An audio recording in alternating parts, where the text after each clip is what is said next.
As the Roman territory grew, problems arose in the Republic.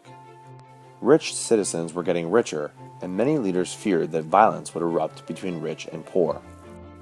Among the first leaders to address Rome's problems were brothers named Tiberius and Gaius Gracchus. Tiberius wanted to create farms for poor Romans. The purpose of these farms was to keep the poor citizens happy and prevent rebellions. The public supported this idea, but the wealthy citizens opposed it. Conflict over the idea led to riots in the city. And unfortunately, Tiberius was killed. A few years later, Gaius also tried to create new farms. He even began to sell food cheaply to Rome's poor citizens. Like his brother, Gaius angered many powerful Romans and was killed for his ideas. The violent deaths of the Gracchus brothers changed Roman politics. From that time on, people saw violence as a political weapon. They often attacked leaders with whom they disagreed. Unfortunately, the conflict between the rich and the poor was not the only crisis facing the later Roman Republic.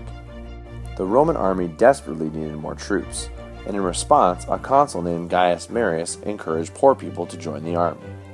Because Marius was a good general, these new troops were more loyal to him than to Rome. The army's support gave Marius great political power. Following his example, other ambitious politicians also sought their army's support. One such politician, Lucius Cornelius Sulla, became consul and soon came into conflict with Marius. This conflict soon led to a civil war in Rome. In the end, Sulla defeated Marius.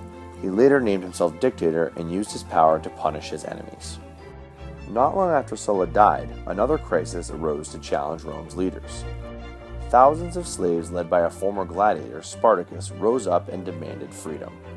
Spartacus and his followers defeated an army sent to stop them and took over much of southern Italy. Eventually, though, Spartacus was killed in battle. Without his leadership, the revolt fell apart. Victorious, the Romans crucified 6,000 rebellious slaves as an example to others who thought about rebelling. The rebellion was over, but the Republic's problems were not.